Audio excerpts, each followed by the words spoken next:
Hi, I'm Grace Martin, and these are instructional strategies that you can find at my website, easyteachertoolbox.weebly.com. We have a lot to unpack and get through, so if I'm going too fast, you can feel free to pause your video, come back to it at a later time, take any notes down. I'm going to be breezing through quite quickly.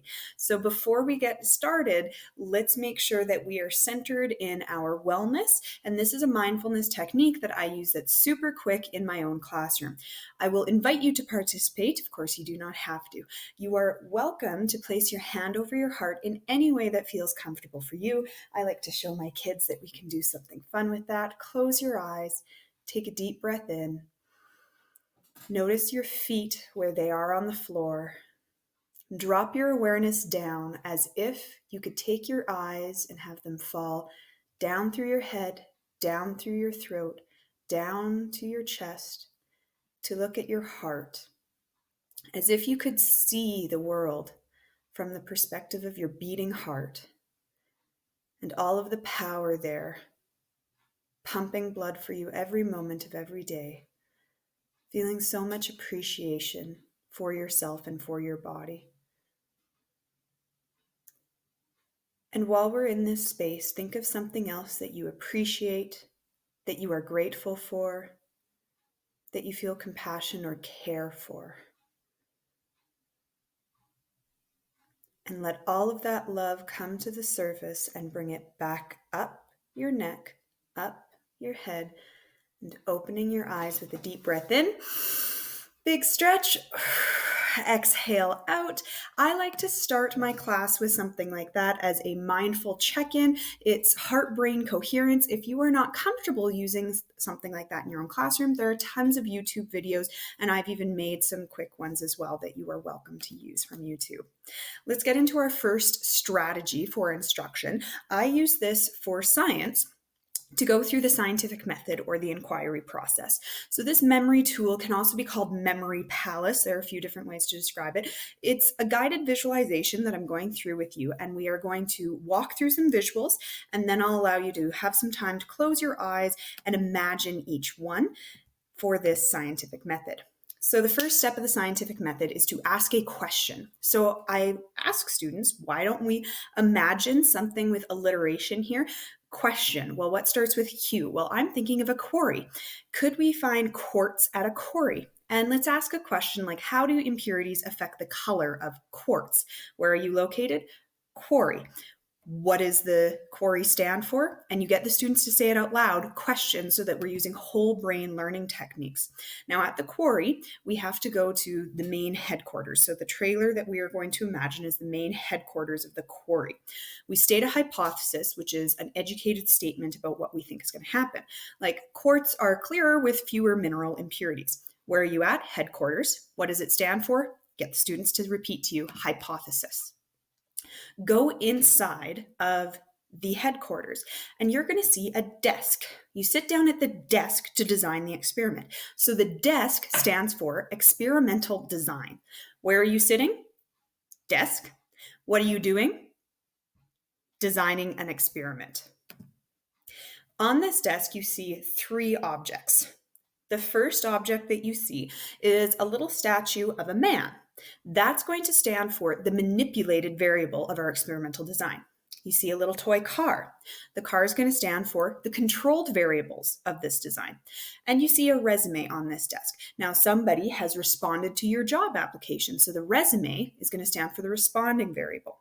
So we see a man, a car, and a resume. What do they stand for? Manipulated, controlled, and responding variables of our experimental design.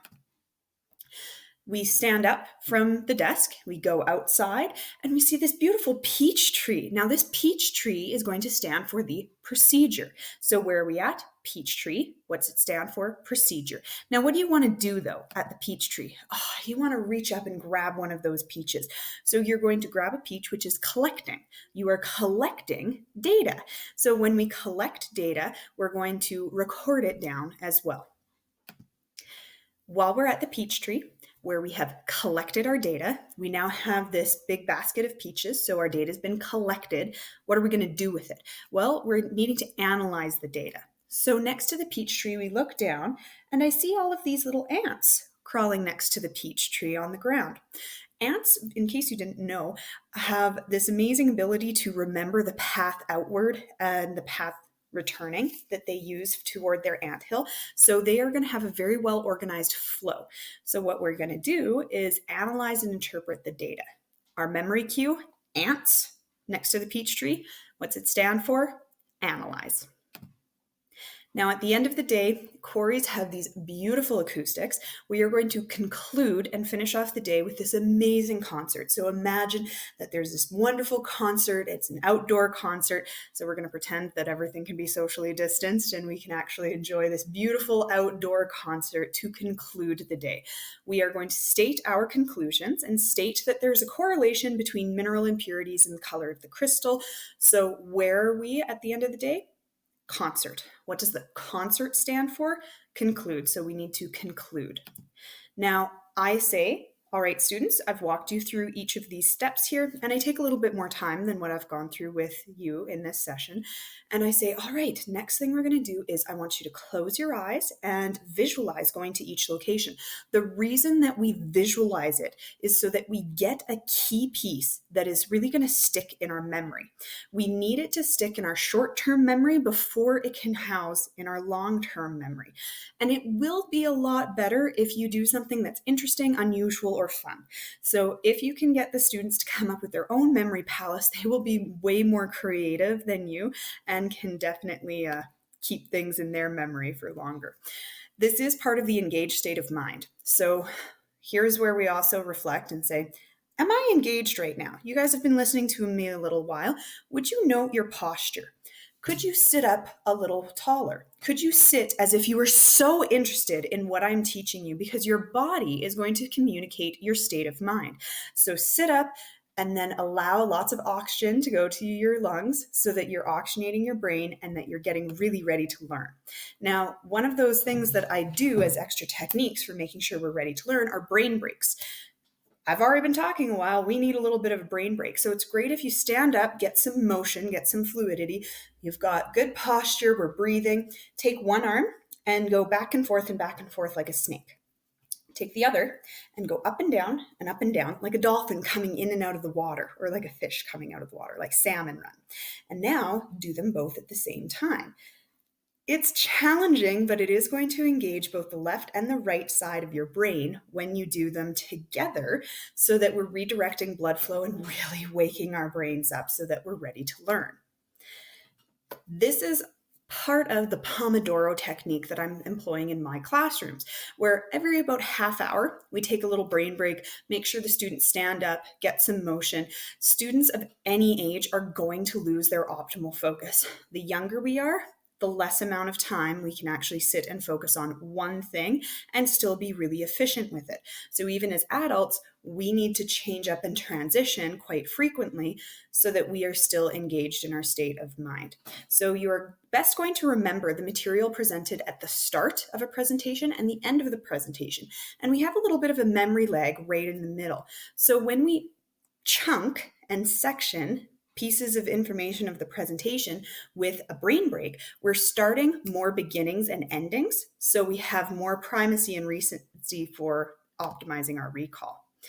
Now, I do other memory palaces as well. So this is still the memory palace memorization technique. When I'm teaching science, I have to teach the classification of matter chart. So we make it a little bit ridiculous. And I have the students imagine that there's a map that has been stretched over their face. Now the map is all encompassing, so that's going to stand for matter. They look over to one shoulder, and on one shoulder, they're going to see a parrot. Now that parrot stands for a pure substance. They hold up two fingers on that arm, and growing out of their hand down each finger is a different tree. Growing down one finger is an elm tree. That stands for element. Down another tree is a cottonwood poplar. Now, since that's two words, it's easier to remember, okay, a compound is made up of two things. On the other shoulder, there's a monkey. Monkey stands for mixture. And they're going to hold up three fingers and their thumb, which is super awkward for students to do, to only put their pinky in. So again, they're focusing on what they're doing. They're focusing on the shape and the structure. Their thumb is the odd thing out. So that is going to be our homogeneous solution. And then the three together, those are going to be my heterogeneous mixtures. And so we can use this and have the students actually use their body. And when students write quizzes for me, sometimes I'll see them when they get to this question start doing things like, so that they're making sure that they're really engaging their body as well as their brain to remember each piece of information. If you feel, hey, I'm not that creative and I need some more examples, here are 2 great resources that you can go to. Even if you're not teaching the periodic table or you're teaching names of people, this will at least get your brain going. And if you feel really uncreative, show your students one example and say, all right, now for this particular situation, this thing you have to memorize, you come up with your own, put them into groups so that they can be very creative. They will just floor you with the amazing stories they come up with. Let's take another sec to brain break. All right. So if where you're located, you can stand up, make sure that you've got lots of motion so that throughout our convention, you are still getting some move around time. You're allowed to take your eyes off of the screen if you want to. So would you please join me by putting your left hand upon your nose and your right hand upon your opposite ear. Now I want you to switch right hand to nose, left hand to your right ear, and switch back and forth. Now, when you're doing this, you're stimulating both the left and the right side of the brain because the right side of the brain controls motion on the left side of your body and vice versa. So you're already sending a signal back and forth through the corpus callosum, that's the center of your brain. And when you're doing actions that cross the median line of your body, you're sending signals and brain blood flow back and forth, which can feel like it's hard to concentrate while you're doing this activity, but it does stimulate enough brain activity that you are waking up your brain so that you're ready to learn. If your students at all get frustrated because they feel like that's actually giving them a little bit of a headache, that's okay. They can take a little bit of a breath break too, because it's stimulating additional blood flow throughout their brain. Let's do a definition style instructional strategy together. So this is the CI concept. When we have a definition that we really need to understand fully, we can just memorize the definition, but that doesn't lend to full understanding. So in CI, what we do is we ask students to write down and state the definition of a concept. So on their piece of paper, they must write down and state verbatim from the textbook or from their notes, this is the definition. The next part is to explain. So now they have to summarize it in their own words and they have to paraphrase for what that means to them to explain it. The second E is to exemplify. So provide an example or a non-example of the concept. And the last part, the I for illustrate, does not always have to be a picture. For example, you could come up with a metaphor or analogy, simile of what this concept is like. You could do a picture in words of an image, a diagram, a symbol, but if a student comes up with a metaphor like this is like baking and following a recipe, that sounds awesome. It's a great metaphor or analogy that really shows if they understand a concept. So let me give you a full example. I teach Science 9 with extirpation. So let's state the definition of extirpation, which is the disappearance of a species from a particular area, which is different than complete extinction because extinction is from a whole planet. So one student might say, okay, they're extinct from a place or they're all dead from this location. To exemplify, grizzly bears used to live on a very large range, including the prairies, but grizzlies are now extirpated from the prairies, so they are no longer there. For an illustration, we might draw a map, and it could be quite simple for a student. We could just draw an outline of Alberta and have it all shaded in, and then a second one, outline of Alberta, with only the Rocky Mountains shaded in. So that would be my picture in words or an illustration. When I do this for extinction, some students draw me a dinosaur with X's over their eyes to show that dinosaurs are extinct and gone. The next strategy I have for you is a row game or a speed dating match. And I use this in science and math. You could absolutely use this in a multiple choice format for social studies or English as well. It's a partner check game. So when I'm in class with students, I get them to have their masks on and they can sit right next to one another and continue working with each other that way. If you are on a live platform set up either through Google Meet or Zoom, you can design your breakout rooms in pairs. So if you have this worksheet that they have to go through, they are paired and partnered up with one person that they can see how they're doing and double check their work. So here's the back end of what the teacher has to do. You have to create a worksheet with a set of questions where the first question for student A and the first question for student B are going to have the same answer. So student A does their questions, student B does their questions, and they can say every single question, hey, double check, did you get this answer? If their partner gets the same answer as they did it correctly. If they get a different answer, if they're in person, they can switch sheets. If they are online, maybe they have to hold their sheet up to their camera or talk to one another. Okay, what were you doing? So for example, student A gets 4 minus 2. Student B gets the question 6 minus 4. They should both get the answer 2. If one person gets a 2 and the other gets a 5, then clearly they know they've done something wrong and they have to double check one another's work. So it's a really great formative partner check for them. They love this activity. Students of all ages turn this into a bit of a game.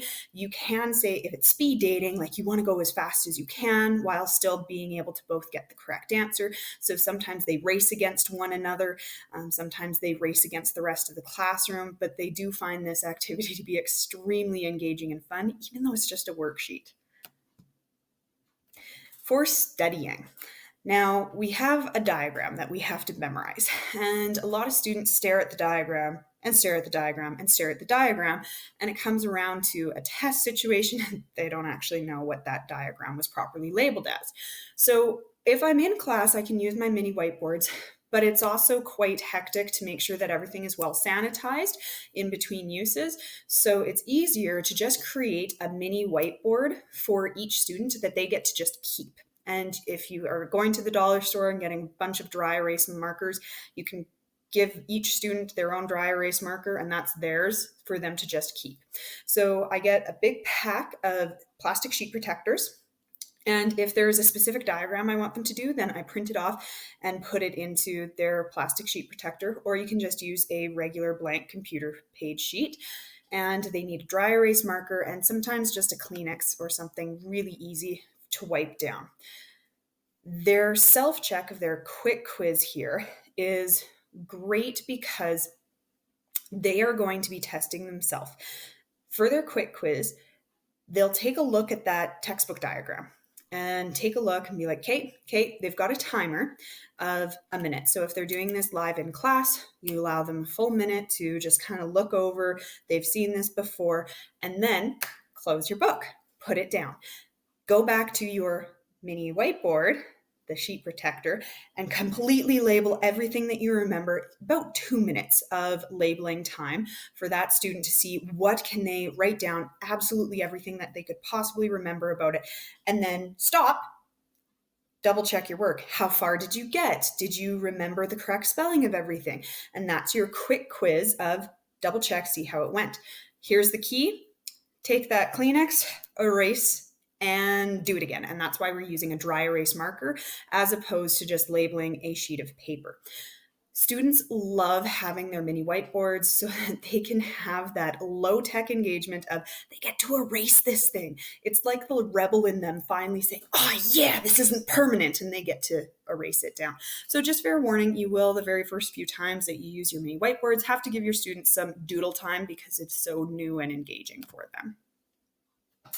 For your next instructional strategy here, I have a card sort. So one way that teachers can prepare this is to print out a copy of definitions in a column terms in a column and definitions in a column, and have left and right side of the page randomized so that it's not the same size of piece of paper when students cut them out. You can hand them out to your students, they cut them out, and they have to sort the single word with their description. If you are really gung-ho. I have absolutely been short on time in the class, and I've done some extra prep where I've gone to the paper cutter and paper cut everything on out, and then used paper clips to hand a little package to each set of students if they're working together in partners. You can save yourself a little bit of time by getting students to create their own. This setup is a little bit different than flashcards. So with a flashcard, you take your cue card and write the term on one side, the definition on the other. In this case, it'd be like taking two cue cards, writing the term on one, the definition of another, and then having a completely randomized pile that students have to physically sort through. So they have to do puzzle pieces here and sort through these. If you do not like the low-tech version here, then you can absolutely use a resource like Quizlet.com. Quizlet.com has the tech option where you can drag and drop your terms onto each other. So it'd be a little bit more tech engagement for you. Okay, let's do a shoulder roll, and everybody put up a pinky. And then switch to your thumb. Pinky, thumb. Easy. Now opposites. Thumb and a pinky. Switch. A pinky and a thumb and a pinky and a thumb and pinky, pinky, thumb, and back and forth. And the faster you go, the harder it gets. This is left brain, right brain, really working to jive you up.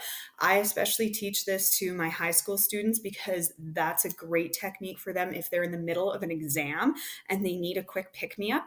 They can do that before, during their exam so that they have a little bit of an opportunity for a quick amount of movement without them getting up out of their desk while they're writing a test. Okay, next thing we have here is mind mapping. Now, you cannot just say to your students, you know what, take your notes and just make it into a mind map, because we haven't taught enough creativity embedded within our lessons from their childhood straight through to high school. So we do need to show students how to take these notes and actually create a mind map. So I model it, say, in Science 10 when we're in physics. On the left side of the page, I'm using split page note taking, where the left side is all either fill in the blanks or this is where they need to take their notes. So I'll define for them that scalar quantities are magnitude, something that we measure, they don't have direction. So for example, time has the SI units in seconds, it's delta T, distance, and speed. So I'm going to define those with my students in our notes. Then I'm going to say, okay, let's take a step back. This is where you guys would create your own. And so I will model for them while we are in our lesson. This is how I would do a mind map for this concept. Why don't you guys show what I have here, so that in the future, when I say, okay, you guys, you need to do a mind map for this, they've at least had some practice and some examples of how mind maps might work. By the way, I'm a terrible artist, but it still works out quite well for visual learners, even if they are not good artists. The next example I have for you is when I'm in different forms of energy. So on the left-hand side of my page, we have notes about energy. We're going to talk about the different forms of energy. On the right-hand side, we start to create. So I will direct your attention to the bottom left here, where I've written mechanical energy equals kinetic plus gravitational potential. So I talked about that with the students, and I say, okay, so when we take the total summation of the energies of this system, it's the kinetic energy and potential energy of the system added together. When I'm doing that on my mind map, notice I have this purple line that connects kinetic and potential. This is the beauty of mind mapping, is that you can actually draw visual connections of this thing to that thing, so that the students have a bit better of a visual understanding. This is great for all learners, visual, auditory, kinesthetic learners, wherever their learning preference is, because the kinesthetic learners are at least doing something additional with their information. You're talking about it for your auditory learners, and your visual learners get to construct something that makes more sense for them. Placemat. I use this one particularly for review in my classes. I've used Placemat as mostly an adapted Freyer model. So with the Freyer model, you're doing your definition, your examples, your non-examples, etc. in one chart. This is big concept in the center of the page, and then 4 quadrants around it that are all connected to that big concept. So under each of the 4 types, I want a definition, a picture and an example. So if this is in science, asexual reproduction, we've got 4 main types of asexual reproduction. Let's put this together, and students will come up with something like this, or I might have to walk them through, this is how I would do binary fission. So here's the type, here's the definition and the example, and I do simple diagrams because I'm not a great artist. So what I actually do for that one is a happy face, and then 2 arrows, and then try to draw 2 identical happy faces underneath because I'm not the best artist. For budding, I actually draw a happy face and then a tiny little happy face that seems to be like growing off of the top of it. So this is your placemat review. Main concept in the center, and then your 4 concepts around the outside. If you don't have one main concept in the umbrella term and you just want to use a concept circle, that's also great. It really can be included with your FNMI incorporation if you are trying to use a medicine wheel. Okay, that is my really fast lowdown rundown of here are my instructional strategies. Please stick around and ask me any questions, and we can go through any of these together. If you like the way that I think, you like some of the advice that I have, I do have a lot of additional resources for you that are more self-help and wellness oriented. So the first is an ebook, My Physics Teacher Said, 10 Ways to Think Smarter and Live Better. You can read a free excerpt from my website, agracemartin.com. I'd love it if you'd sign up for my email list. I have a wellness course in the making called Wellness Potential Academy. And we know as teachers, you need that additional self-care. Trying to develop all of these resources for your instructional strategy takes time. Please take time for yourself as